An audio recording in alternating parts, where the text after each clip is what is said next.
ಈ ರೌಂಡ್ ಮಸ್ತು ಇಷ್ಟ ನಮಗಂತೂ, ಯಾಕಂದರೆ ಅಷ್ಟು ಚೆನ್ನಾಗಿರುತ್ತೆ ಈ ರೌಂಡು. ನಮಗೆ ಅಷ್ಟು ಇಷ್ಟ ಆಗುತ್ತೆ ಆಡೋಕ್ಕೂ.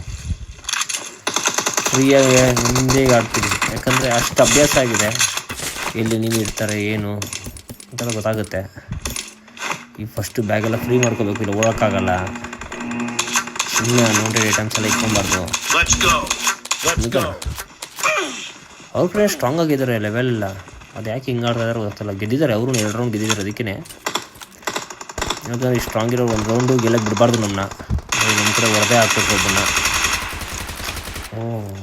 ನೋಡಿದ್ರೆ ಮುಂದೆನೇ ಶೀಲ್ಡ್ ಹಾಕೊಂಡು ಒಬ್ಬ ಇದ್ದಾನೆ. ಕ್ಯಾಂಪ್ ಮಾಡ್ತೀಯ? ಸತ್ತ ಬಿಡಿ ಫ್ರೆಂಡ್ಸ್. ಅವನು ನಮ್ಮ ಹತ್ರ ಎಲ್ಲ ಈ ಥರ ಅವನು ಇಂಕಿ ಎಲ್ಲ ನೋಡ್ತಾ ಇದ್ರೆ ಇಂಕಿ ಪಂಕಿ ಎಲ್ಲ ಅಲ್ಲೇ ಗುಂಬಿಡ್ತೀವಿ. ಯಾಕಂದರೆ ನಾವು ಗುಮ್ಮಿಸ್ಕೋತೀವಿ. ಇವಾಗ ಏನಾದರೂ ಹೋದರೆ ನಾವು ತುಂಬ ಗುಮ್ಮಿಸ್ಕೊಂಡೆ ಕಲ್ತಿರೋದು ಯಾವ ಥರ ಆಡಬೇಕು ಅಂತ. ಅಷ್ಟಿಲ್ಲ ಆಡೋಕ್ಕಾಗಲ್ಲ. ನೋಡಿ ಬರ್ತಾನೆ, ಅದಕ್ಕೆ ನಾನು ನಾಕ್ ಮಾಡಿದೆ ಬಿಟ್ಬಿಡ್ಬೇಕು.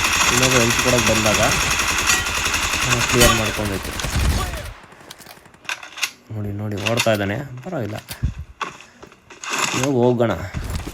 ನಂಗೆ ಗೊತ್ತಿರೋ ಇನ್ನೊಬ್ಬ ಇಬ್ಬರು ಇರ್ಬೇಕು ಅಷ್ಟೇ. ನಮ್ಮ ಕೂಡ ಒಬ್ಬ ನಾಲ್ಕಾಗಿದ್ದಾನೆ ಅಷ್ಟೇ, ಇನ್ನೂ ಇದೀವಿ. ಸ್ಪ್ರಿಂಕಲ್ಲಿ ಇಟ್ಕೊಂಡು ಬಿಡೋದು. ಅವನು ಎಲ್ಲರೂ ನೋಡಿದೆ. ಅವನು ಬಿಡಿ ಫಿನಿಶ್, ಸತ್ತೋದ.